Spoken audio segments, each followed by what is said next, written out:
નમસ્કાર વિદ્યાર્થી મિત્રો, આજે આપણે ગુજરાતી વિષય ભણીશું. ગુજરાતીમાં એકમ 9 પોપટે ખાધી પાકી કેરી, કે જેમાં એક પોપટ હતો, તેને બહુ ભૂખ લાગી હતી.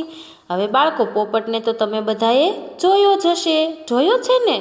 હા, તો એક હતો પોપટ અને તેને બહુ ભૂખ લાગી હતી. તો ત્યાં આંબાનું ઝાડ હતું અને આંબા ઉપર સરસ પાકી પાકી કેરીઓ આવી હતી. તેણે આંબા પર કેરી જોઈ પાકી પાકી. આંબા પર એક કાગડો પણ રહેતો હતો.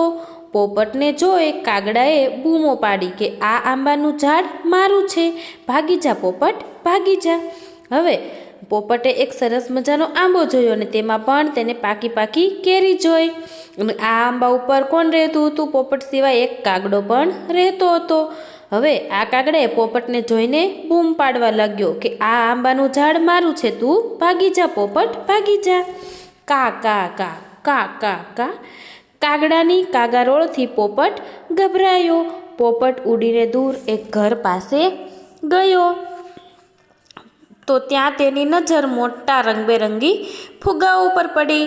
હવે કાગડાએ ભાગી જા પોપટ, ભાગી જા કહ્યું એટલે પોપટ છે એ ગભરાઈ ગયો અને પોપટ ઉડીને દૂર એક ઘર પાસે ગયો. હવે ત્યાં છે તેની નજર એક રંગબેરંગી ફુગ્ગા ઉપર પડી.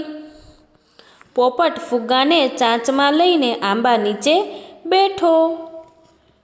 પોપટ છે એ આ ફુગ્ગો હતો તેને ચાંચમાં લઈને આંબાના ઝાડ નીચે બેઠો અને તેના મનમાં એક વિચાર આવ્યો કે પોપટે પછી ફુગ્ગામાં ચાંચ મારી અને ફટાક કરતો અવાજ થયો. એ અવાજથી કાગડો બી ગયો. કા કા કા કરતા કાગડાભાઈ તો ઉડી ગયા.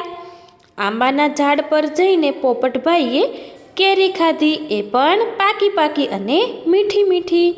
હવે આ ફુગ્ગો છે એ પોપટે કાગડા પાસે જઈને ફોડ્યો એટલે એમાંથી ફટાક કરતો અવાજ આવ્યો અને આ અવાજથી કાગડો છે એ બી ગયો. આથી પોપટ છે એ આંબાના ઝાડ પર જઈને પાકી કેરી ખાવા લાગ્યો, એ પણ મીઠી મીઠી. પોપટભાઈને તો મજા પડી. મજા પડી ભાઈ, મજા પડી, કેરી ખાવાની મજા પડી. વાહ રે પોપટભાઈ, વાહ વાહ. પોપટ છે એ પાકી કેરી ખાઈને ખૂબ જ ખુશ થઈ ગયો. આથી તે ગાવા લાગ્યો કે મજા પડી ભાઈ, મજા પડી, કેરી ખાવાની મજા પડી. તો બાળકો, આ હતું એકમ 9 કે પોપટે ખાધી પાકી કેરી. Thank you.